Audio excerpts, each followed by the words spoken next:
ఇన్ని projects accept చేసేస్తున్నారు.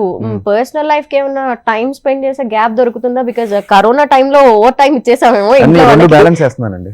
అంతే, రెండు బ్యాలెన్స్ చేస్తున్నాను. మొన్నే మాల్డీస్కి వెళ్ళాను పాప బర్త్డేకి. సో పాప బర్త్డేకి మా ముందే అన్ని కూడా, తను మంచి ప్లానర్ మా వైఫ్. నాకేం స్ట్రెస్ ఉండదు, అన్ని తను ప్లాన్ చేసేస్తుంది, నేను జస్ట్ ఎగ్జిక్యూట్ చేస్తాను. అంటే ఇన్ని ప్రాజెక్ట్స్ ని యాక్సెప్ట్ చేయడము అంటే అన్ని స్టోరీస్ వినడము, ఒకదానికి ఎక్కడ కూడా కంపారిజన్ లేకుండా ఉండాలి, ఇన్ని జాగ్రత్తలు తీసుకోవాలి, అండ్ మీ లుక్ విషయంలో కూడా చాలా కేర్ తీసుకోవాలి, ఇవన్నీ ఎలా? అంటే అండి కంప్లీట్ నేను లుక్ చేశానండి. సో కొన్ని ఆపరేషన్ గోల్డ్ ఫిష్ కి ఇక్కడంతా నేను తీయించేశాను. కానీ ఆ సినిమా నాకు 1 year 1.5 year తీసారండి ఆ డైరెక్టర్. ఓకే. సో నేను ఎప్పుడు షూటింగ్ వెళ్ళినా ఆ గెటప్కి వెళ్ళాలి అంటే మళ్ళీ అది కట్ చేయాలి, చాలా ప్రాబ్లమ్స్ వచ్చేసాయి.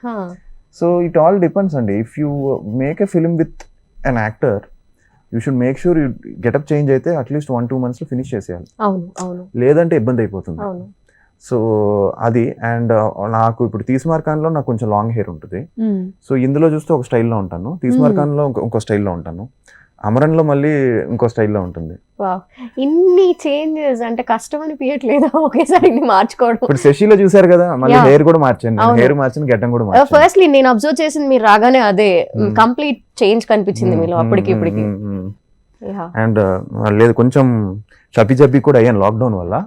సో ఇప్పుడు నేను చాలా ప్రికాషన్స్ తీసుకొని మళ్ళీ నా ట్రైనర్ని పెట్టుకొని started working out and stuff. So gym కూడా వదలట్లా, ఎంత షూటింగ్ చేసినా కూడా ఇంటికి వెళ్ళి జిమ్ చేయాలి కంపల్సరీ. Okay, wow. అండ్ అతిథి దేవో భవ టైటిల్ జస్టిఫికేషన్ ఎక్కడ జరుగుతుందా అన్నది అర్థం కావట్లేదు. అతిథి ఎవరిని గౌరవించబోతున్నారు? హీరోకి ఎవరు కనబడినా వాళ్ళని అతిథిగా భావిస్తాడు. ఓకే, ఎందుకంటే ఒంటరంటే భయం కాబట్టి. ఎప్పుడైనా తోడు ఉంటే, అతిథులు తోడు ఉంటే వాళ్ళు హ్యాపీ. అందుకే అతిథి దేవో భవ. ఓకే. అండ్ క్యారెక్టర్స్ ఎవరివి ఎలా ఉండబోతున్నాయి? ఒక మంచి మదర్ క్యారెక్టర్లో రోహిణి గారు హీరోయిన్, అండ్ మన సప్తగిరి అన్న, ఆదర్శ్ బాలకృష్ణ, ఇంకా చాలా మంది ఉన్నారు. అందరూ మంచి, బట్ ఎక్కువ క్యారెక్టర్స్ లేవండి సినిమాలో. మంచి ఉండే క్యారెక్టర్స్ అందరూ కూడా పర్పస్ ఉంటుంది సినిమా. ఓకే. ఈ ప్రాజెక్ట్స్ అన్ని కూడా ఎప్పుడు డిసైడ్ చేసేసుకున్నారు? లాక్డౌన్ టైంలో విన్నా? అంటే ఇప్పుడు మనము దాన్ని ఏమంటామంటే అండి, కొన్నిసార్లు మనం కొన్ని వింటాం. అవును. అది 1 year 1.5 year బ్యాక్, ఒక 1 year 6 months బ్యాక్ రీసెంట్ గా వింటాం.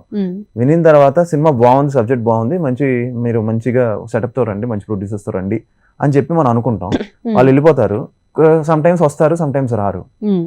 ఇప్పుడు ఎలా ఉందంటే టైం బాగున్నప్పుడు అన్ని వచ్చి ఒకేసారి మీద పడతాయి కదా. సో ఇప్పుడు ఏది పట్టుకున్నా కూడా అన్ని మెటీరియలైజ్ అయిపోతున్నాయి. అన్ని నాకు నచ్చిన స్క్రిప్ట్స్ కుదిరాయి. CSI Sanatan is one of my favourite scripts, అది కుదిరింది. రాధామోహన్ గారిది ఫన్నీది చాలా ఇష్టమైన స్క్రిప్ట్ నాకు, అది కుదిరింది.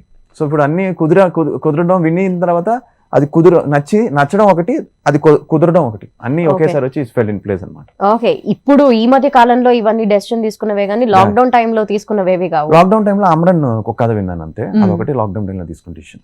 ఓకే.